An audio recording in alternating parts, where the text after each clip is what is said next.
may back pain. Katulad ko, nagkaroon ako ng 10 out of 10 back pain dito sa may gitna.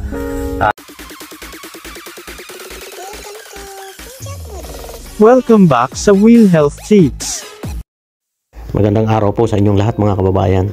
Ngayon po ay meron pong ibabahagi sa atin ang ating magiting at mahal na si Doc Willie Ong. Pakinggan po natin. Pero bago po yan, makikiusap po sana kung pwede i-subscribe, like and share po ang aking munting channel. Maraming salamat po sa inyong lahat. Ingat po kayo. Maligayang Pasko po sa inyong lahat. Good morning po sa lahat. Pasensya na, nagising po kayo ng maaga ha. Kasi po ang tulog ko dito laging maaga tulog, maaga gising every 3 o'clock Tapos naisip ko lang kasi meron akong magandang tips ituturo ko po sa inyo. Makakalimutan ko na ito mamaya. Baka hindi ko na magawa, so ginawa ko lang muna itong video. Ang tip ko, paano tatayo ang may sakit o yung may back pain. Katulad ko, nagkaroon ako ng 10 out of 10 back pain dito sa may gitna. Hindi na to dahil sa cancer, ano to yung kakahiga. Humihina ang muscles ng may sakit, ng may cancer, yung laging bedridden. Ito mahalagang tip. Madalas kasi pagtatayo tayo, 'di ba? Nakahiga ako ganito kaliwa ako, ganyan. Tatayo ako pag ganito, 'di ba? Ganyan.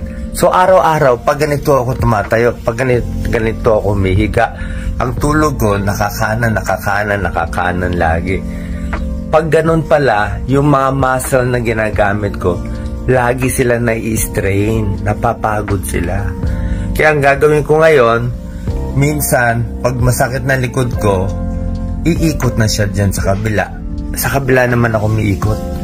Ay ikot to the right side bago ako tatayo. Yan.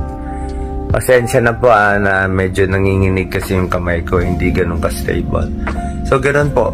Ibig sabihin, wag laging kaliwa ang higa, minsan kanan naman, para hindi mapagod yung muscle. Ngayon, nawala na yung sakit ng muscle ko. Kung saan masakit, ipapahinga, yung iba namang muscle gamitin.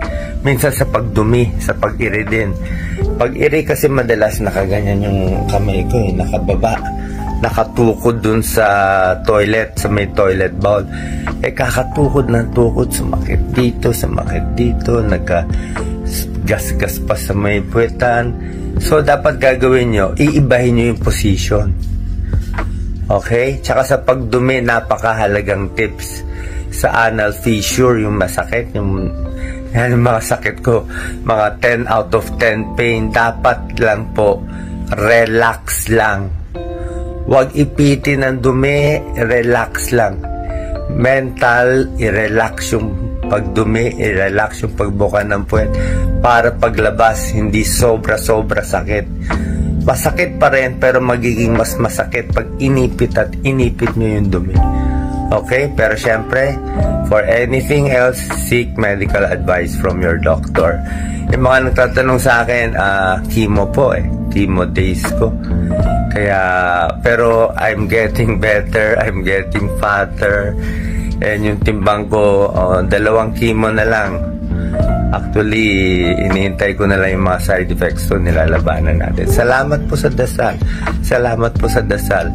Gusto ko lang po lagi makatulong sa inyo kahit sa papanong paraan. Yan si Doc Lisa nagluluto na.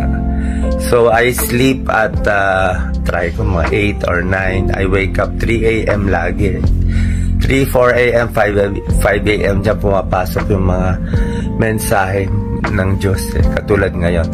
I'm recording this at 5:05 a.m. Salamat po. God bless po. Mahal na mahal ko kayo. God bless sa inyong lahat.